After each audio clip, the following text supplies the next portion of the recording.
one, fight!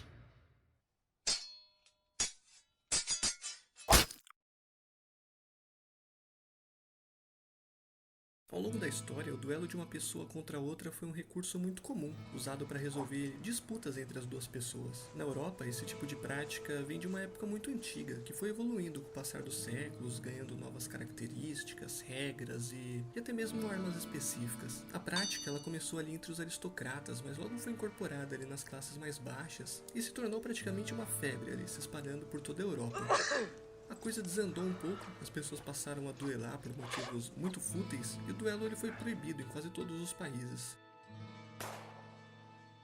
Oi pessoal, esse é o Escavando História e o episódio de hoje é sobre duelos de honra. Os duelos, que foram muito populares ali entre 1500 e 1900, eles vieram de práticas muito anteriores e bastante diferentes. Onde hoje é a Alemanha, durante ali o medievo, o julgamento por combate era muito comum e amplamente utilizado para resolver acusações, principalmente onde não tivesse testemunhas ou alguém para fazer uma confissão. Esse método ali de julgamento era sempre um duelo de um contra um, no qual o vencedor da batalha ele também era o vencedor jurídico de uma disputa, né? O método do julgamento foi quase universal por toda a Europa e ocorria até mesmo entre os vikings escandinavos, onde eles chamavam de holmgang.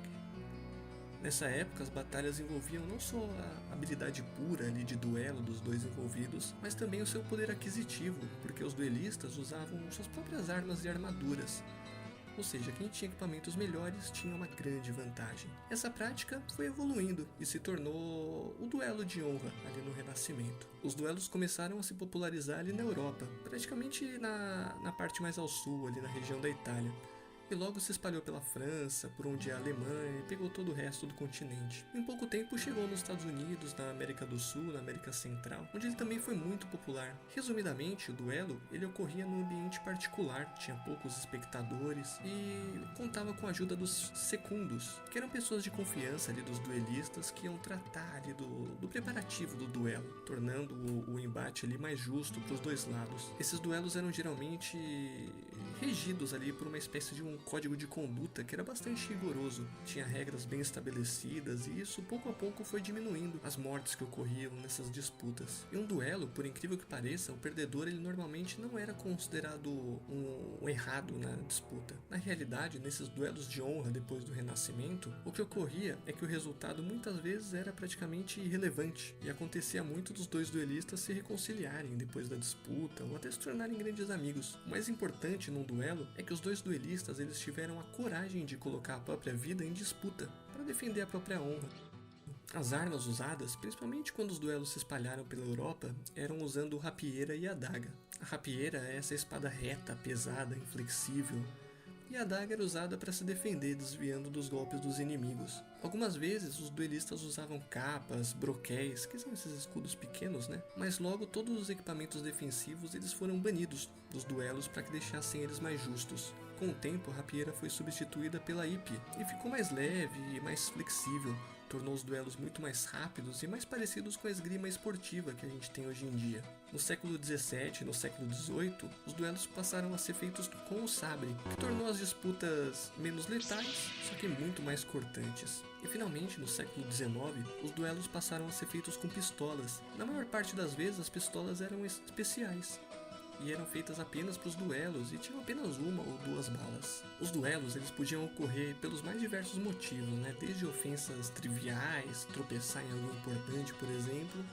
mas não foi assim que o duelo se iniciou. Os nobres e os aristocratas eles dificilmente travavam duelos por motivos bobos e fúteis. Na verdade, esses duelos banais eles foram muito comuns nas classes sociais mais baixas, entre as pessoas mais pobres, que viam ali os aristocratas duelando e copiavam a prática da sua própria maneira. Entre os ricos, os duelos eram um assunto muito sério e estavam intimamente ligados ali com a parte das finanças, e não simplesmente com uma forma simples de violência e de vingança da época. Antes da era moderna, os governos eles escolhiam as pessoas de confiança com base na patronagem. A patronagem era um sistema de cargos e apoio financeiro também, que uma pessoa concedia a outra em troca de lealdade. Por isso, traços assim como honestidade e confiança eram tão valorizados, né?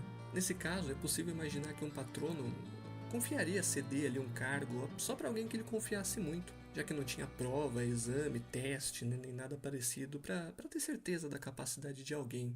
Então a confiança era como um capital social, praticamente intransferível.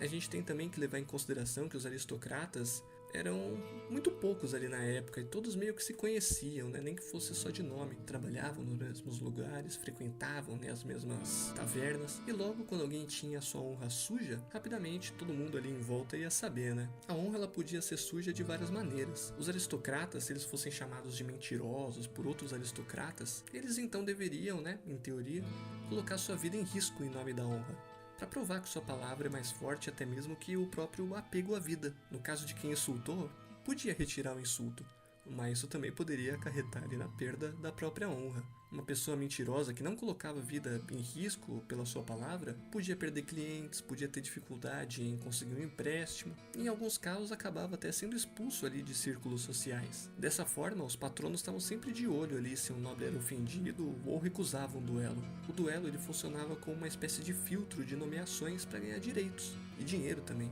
Aqueles que rejeitavam os duelos eram então pouco confiáveis, né?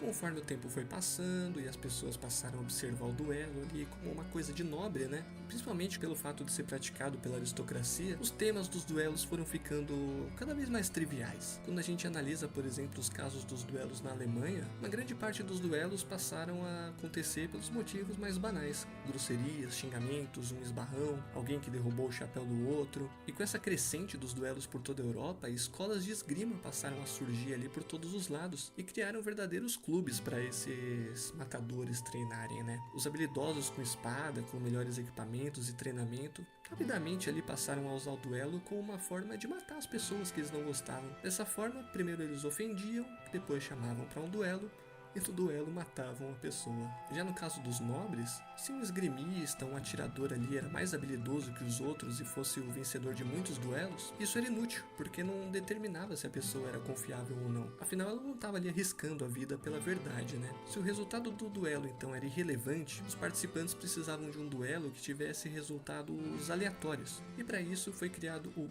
Código-duelo. O Código-duelo era um conjunto de regras usado para duelos que surgiu ali na Irlanda, mas foi rapidamente ali adotado pelos outros países. Ele tinha 26 regras que passaram a ser seguidas pela maior parte dos duelos, principalmente na Europa. Ele tinha um foco maior no uso de pistolas no duelo, que era a moda da época em que ele foi escrito. Ele especifica, por exemplo, que as armas deveriam ter uma mira imprecisa. Vamos dar uma olhada aqui nas regras para ver o que elas faziam para que o duelo não fosse travado de uma forma leviana e o resultado fosse sempre aleatório. Bom, a regra número 16. O desafiado tem o direito de escolher a própria arma, ao menos que o desafiante dê sua palavra de que ele não é um espadachim. A regra 17, por exemplo, o desafiado escolhe o terreno, o desafiante escolhe a distância e os secundos, os ajudantes ali, eles fixam o tempo e os termos do disparo. Essas regras tinham o intuito de tornar ambos os duelistas iguais, com a mesma chance de perderem ou tirarem a vida do outro. Porém, a realidade é que dificilmente esses duelos terminavam com a morte de alguém. Para amenizar a morte por duelos, também foi criado o duelo de primeiro sangue, no qual o duelo, principalmente o duelo de espadas, ele acabava no primeiro ferimento. Em duelos de esgrima, dificilmente se usava luvas, né? Então a maior parte dos ferimentos eram causados para gerar o primeiro sangue, eram cortes na mão ou no braço, o próprio braço que segurava a espada, porque era mais próximo da lâmina do oponente. Os esgrimistas eram cheios de cicatrizes no braço. E já no Brasil, o duelo ele chegou um pouco tarde, quando a moda já estava quase saindo ali da Europa. Os duelos que ocorriam na Alemanha e na França eram comentados no Brasil e inspiravam ali os brasileiros a imitar essa prática. Lá no final do século XVIII e começo do século XIX, os intelectuais, jornalistas, escritores, membros do governo, eles passaram a reconhecer o duelo como uma forma civilizada ali de resolver disputas. O duelo ele foi muito defendido nos jornais da época, com argumentos do tipo: se vem da Europa é porque é bom, e quem participava ali do duelo ficava bem visto nessa sociedade. Apesar do duelo ser proibido no Brasil, ele era amplamente defendido, né, pelos membros da elite. Geralmente o governo fazia uma boa vista grossa ali nas disputas. Vou pegar alguns casos aqui pra gente dar uma olhada. Olha essa aqui. Esse sujeito era o Pardal Mallet e foi um dos principais defensores da legalidade dos duelos. Prática que ele dizia que levava muito a sério, né? Vamos ver se é verdade mesmo. Bom, em 4 de dezembro de 1888, a Gazeta da Tarde anunciou o duelo entre o Pardal Mallet e Germano Hasloscher, dois jornalistas e escritores. Ao que parece, durante o duelo, o Pardal Mallet feriu o inimigo no terceiro assalto, machucou ele no braço direito. Dias depois, surgiram notícias de um novo duelo. O Pardal Mallet e Arthur Azevedo iriam duelar, mas esse duelo nunca aconteceu. O Azevedo ele recusou o convite e, ao que parece, a tensão entre os dois começou quando o Azevedo criticou os romances escritos pelo Mallet. O Mallet chegou a participar de duelos de outras pessoas também, ele atuou como padrinho, né? O padrinho é quem toma o lugar de um duelista quando o duelista morre em combate, para que a disputa continue. Mas a disputa não chegou a um fim e o Mallet mal chegou a duelar. Outro episódio envolvendo o Mallet foi quando ele duelou com o Olavo Bilac, membro fundador da Academia Brasileira de Letras. O Mallet e o Bilac se enfrentaram sem assistência de companheiros e durante a luta, o Mallet acabou ferido na barriga. Eu não encontrei dados sobre as armas utilizadas, mas tudo leva a crer que o Mallet gostava de usar IP nos duelos. A prática do duelo era tão comum na Europa que rapidamente as mulheres passaram a se interessar pelo assunto também.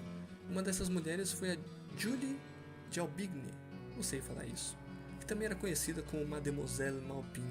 Julie nasceu em 1670 numa família aristocrática e o pai dela era um treinador de escudeiros do rei da França. Ele criou a filha junto com os aprendizes, onde ela aprendeu a lutar com espadas. Ela era bissexual, cavalgava, lutava com espadas, bebia, jogava jogos de azar. Era um personagem interessante, né? Em uma época da vida, Julie fugiu com um mestre espadachim chamado Serane, e eles passaram a viajar fazendo apresentações de esgrima em tavernas, feiras, em troca de dinheiro. Em outra ocasião, a Julie beijou uma mulher durante um baile e foi desafiada por 3 nobres que estavam ali presentes. Ela enfrentou os 3 na mesma noite, derrotou um depois do outro e em seguida fugiu, porque os duelos eles foram proibidos na França. Como a história de Julie tem uma hora quase lendária ali e foi escrita depois da morte, é possível que nem todos os relatos sejam reais, já que os fatos ali podem ser distorcidos pela memória, então eu vou contar um outro caso. Christina Welsh nasceu em 1667 e era uma irlandesa que se juntou ao exército inglês disfarçada de homem. Depois de muitas batalhas, ela se envolveu com uma mulher e acabou enfrentando um sargento. Os dois duelaram e a gente tem uma descrição bem detalhada da disputa, que ela mesma escreveu. Nós dois empatamos. O primeiro golpe que eu dei feriu ele no mamilo direito e ele me devolveu um corte no braço direito.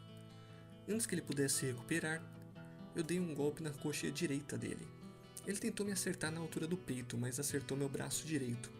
A ferida foi bem superficial, pois ele estava fraco. Muito sangue estava escorrendo de seus ferimentos.